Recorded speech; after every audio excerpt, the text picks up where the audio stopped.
नमस्कार दोस्तों, मैं हमराही सर। स्वागत है मेरे यूट्यूब चैनल टारगेट विद हमराही में। आज आपके सामने फिर उपस्थित हूँ बादल राग लेकर, जो कि सूर्यकांत त्रिपाठी निराला जी के द्वारा लिखा गया है। आइए जानते हैं इनके बारे में। इनका जन्म 1899 महिषादल बंगाल के मेदिनीपुर जिले में हुआ था। पारिवारिक गांव गढ़कोला, उन्नाव, उत्तर प्रदेश में, जो कि इस समय है। प्रमुख रचनाएं हैं अनामिका, परिमल गीतिका, बेला, नए पत्ते, अणिमा, तुलसीदास, कुकुरमुत्ता, कविता संग्रह है। चतुरी चमार, प्रभावती, बिल्लेसुर बकरिया, चोटी की पकड़, काले कारनामे, इनका गद्य है। 8 खंडों में निराला रचनावली प्रकाशित हुई है। समन्वय मतवाला पत्रिका का संपादन इन्होंने किया है। इनका निधन 1961 इलाहाबाद में हो गया। प्रस्तुत है कविता बादल राग। बादल राग कविता अनामिका काव्य से ली गई है। इस कविता में कवि निराला जी वर्षा ऋतु को अधिक आकृष्ट बनाते हुए लिखते हैं, क्योंकि बादल के भीतर सृजन और ध्वंस की ताकत एक साथ समाहित है। बादल किसान के लिए उल्लास और निर्माण का अग्रदूत हैं, तो मजदूर के संदर्भ में क्रांति और बदलाव का प्रतीक हैं। बादल राग निराला जी की प्रसिद्ध कविता है। आइए पढ़ते हैं। तिरती है समीर सागर पर, अस्थिर सुख पर दुख की छाया, जग के दग्ध हृदय पर निर्दय विप्लव की प्लावित माया, यह तेरी रणतरी भरी आकांक्षाओं सी। इन पंक्तियों में कवि बादल को संबोधित करते हुए कहता है कि हे बादल, हे क्रांति रूपी बादल। क्यों? क्योंकि बादल क्रांति का प्रतीक है। यहाँ पर कभी बादल को क्रांति का प्रतीक कहते हैं, क्योंकि बादल वो बदलाव लाने वाला है जो उच्च वर्ग और निम्न वर्ग के लिए बहुत ही लाभदायक और हानिकारक भी है। आइए देखते हैं। तीरती है समीर सागर पर, कभी कहता है कि सागर पर अर्थात समुद्र पर समीर हवा तीरती है, यानी तैरती है। जिस प्रकार समुद्र पर हवा तैरती है, अस्थिर सुख पर दुख की छाया, उसी प्रकार इस अस्थिर सुख पर यानी क्षणिक सुख पर दुख की छाया हमेशा बनी रहती है। जग के दग्ध हृदय पर, इस संसार के जले हुए हृदय पर निर्दय विप्लव की प्लावित माया, यह तेरी रणतरी हे बादलों, यह तेरी रणतरी, यह तुम्हारी रण यानी युद्ध, तरी यानी नौका, यह तुम्हारी युद्ध रूपी जो नौका है, निर्दय विप्लव की अर्थात निर्दय यानी बेदर्द, विप्लव यानी क्रांति की, प्लावित माया यानी आच्छादित खेल लग रहा है। यह तुम्हारी युद्ध रूपी नौका निर्दय विप्लव की, निर्दय क्रांति की, प्लावित माया आच्छादित खेल लग रहा है। भरी आकांक्षाओं से अर्थात बादलों की जो युद्ध रूपी नौका है, यह आकांक्षाओं से भरी हुई है। जो खासकर निम्न वर्ग चाहता है कि ये बादल बारिश करें, जिनसे उनके जानवरों के लिए जो खाना नहीं है वो पेड़ पौधे उगेंगे, वो भी उनके जानवर खाएंगे। और जब जमीन में पानी आएगा तो जो सुप्त अवस्था में बीज हैं वो भी उगेंगे, और किसान अपनी खेती करेगा और खाने के लिए कुछ अन्न उत्पन्न करेगा। इस प्रकार आकांक्षाओं से युद्ध रूपी जो नौका है बादलों की, वो परिपूर्ण है। घन भेरी गर्जन से सजग सुप्त अंकुर, उर्मे पृथ्वी के आशाओं से नवजीवन की ऊंचा कर सिर ताक रहे हैं ये विप्लव के बादल। कभी कहते हैं कि घन घन यानी बादल, भेरी गर्जन यानी नगाड़े के समान गर्जना से, सजग सुप्त अंकुर, सुप्त यानी जो सोए हुए अंकुर हैं, बीज हैं, वो सजग हो जाते हैं, सावधान हो जाते हैं। उर में पृथ्वी के, जो कि पृथ्वी के हृदय में पड़े हुए हैं। आशाओं से नव जीवन की ऊंचा कर सिर, उन्हें एक नई आशा मिलती है कि उन्हें अब बादल गरज रहे हैं तो बारिश होगी, बारिश होगी तो उन बीजों को एक नया जीवन प्रदान होगा। ऊंचा कर सिर, इसलिए वो अपना सिर ऊंचा कर लेते हैं, ताक रहे हैं ये विप्लव के बादल। हे क्रांतिकारी बादल, आपको इस प्रकार ये छोटे छोटे बीज आपको इस प्रकार ताक रहे हैं कि मानो आप उन्हें एक नया जीवन ताक यानी देख रहे हो, एकटक देख रहे हो, मानो आप हे बादल आप उनको एक नया जीवन प्रदान करने वाले हो। बार बार गर्जन है, वर्षण है मूसलाधार, हृदय थाम लेता संसार, सुन सुन घोर वज्र हुंकार, असनिपात से सापित उन्नत सत सतवीर, छत बिछत हत अचल शरीर, गगन स्पर्शी स्पर्धा धीर। इन पंक्तियों में कवि कहते हैं कि बार बार गर्जन है, बादलों के बार बार गरजने से, वर्षण है मूसलधार, वर्षण अर्थात बारिश भी मूसलाधार होती है, हृदय थाम लेता संसार, सुन सुन घोर वज्र हुंकार, बादलों के भयंकर गर्जना करने से हृदय थाम लेता संसार, इस संसार के सभी प्राणी अपना अपना हृदय थाम लेते हैं अर्थात भयभीत हो जाते हैं।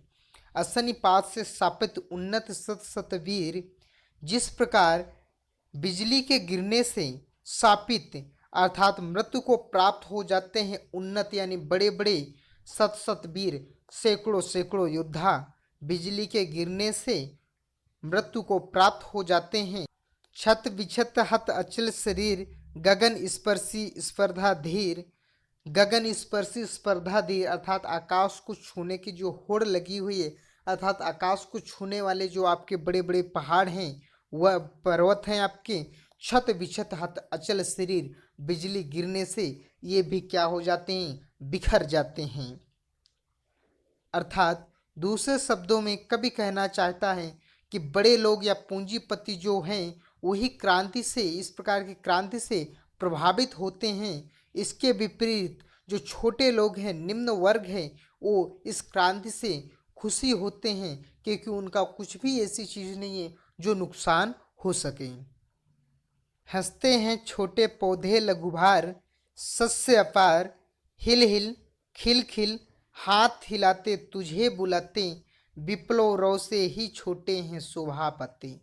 इन पंक्तियों में कवि कहते हैं कि हंसते हैं छोटे पौधे लघुभार, लघुभार यानी हल्के हल्के जो छोटे पौधे हैं, ये बादलों के आने से क्रांति का संदेशा जो बादल ला रहे हैं, तो बादलों के आने से ये छोटे छोटे पौधे हंसते हैं, सस्य पार हरियाली छाई हुई है, हिल हिल यानी हिलडुल करके, खिल खिल हंस करके, हाथ हिलाते हैं। ऐसा प्रतीत होता है जब छोटे पौधे हिल डुल रहे हों तो ऐसा लगता है कि हाथ हिलाकर तुझे बुलाते, बादलों को बुला रहे हैं, विप्लव रो से ही छोटे हैं शोभा पाते। कवि कहते हैं कि विप्लव रो अर्थात क्रांति की आवाज़ से ही या विनाश के शोर से ही छोटे ही शोभा पाते हैं, छोटे छोटे पौधों ही क्या होते हैं, शोभा मिलता है इनको। दूसरे शब्दों में कहा जाए तो क्रांति से निम्न व दलित वर्ग को ही अपने अधिकार मिलते हैं। अट्टालिका नहीं है रे आतंक भवन, सदा पंग पर ही होता जल विप्लव प्लावन, क्षुद्र प्रफुल्ल जलद से सदा छलकता नीर, रोग शोक में भी हंसता सैसों का सुकुमार शरीर। कवि कहता है कि पूंजीपतियों के ऊंचे ऊंचे भवन भवन नहीं है, अट्टालिका नहीं है, अर्थात जो बड़े बड़े लोग ऊंचे ऊंचे गगनचुंबी इमारत बना रखे हैं, तो ये अट्टालिका नहीं है, भवन नहीं है, ये क्या है, आतंक भवन है, ये आतंक का भवन है, अर्थात भय का निवास है, सदा पंख पर ही होता है जल विप्लव प्लावन। और आगे कवि कहते हैं कि सदा हमेशा पंख पर अर्थात कीचड़ पर ही होता है जल विप्लव प्लावन। जब भी कोई बाढ़ आती है, विप्लव आती, क्रांति आती है, तो सिर्फ कीचड़ पर ही होता है। क्षुद्र प्रफुल्ल जलस से सदा छलकता नीर।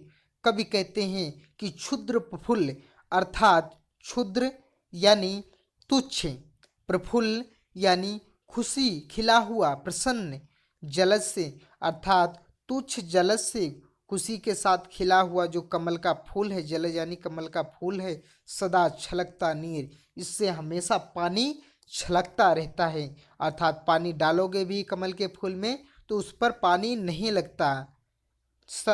रोग शोक में भी हंसता है सैसों का सुकुमार शरीर। और आगे कवि कहते हैं कि रोग शोक में अर्थात चाहे दुख हो या सुख हो, इस पर भी हंसता रहता है, हमेशा प्रफुल्ल रहता है। शिशु का सुकुमार शरीर, छोटे बच्चे का जो सुकुमार अर्थात कोमल सा शरीर है, वो हमेशा प्रफुल्ल रहता है, हंसता रहता है।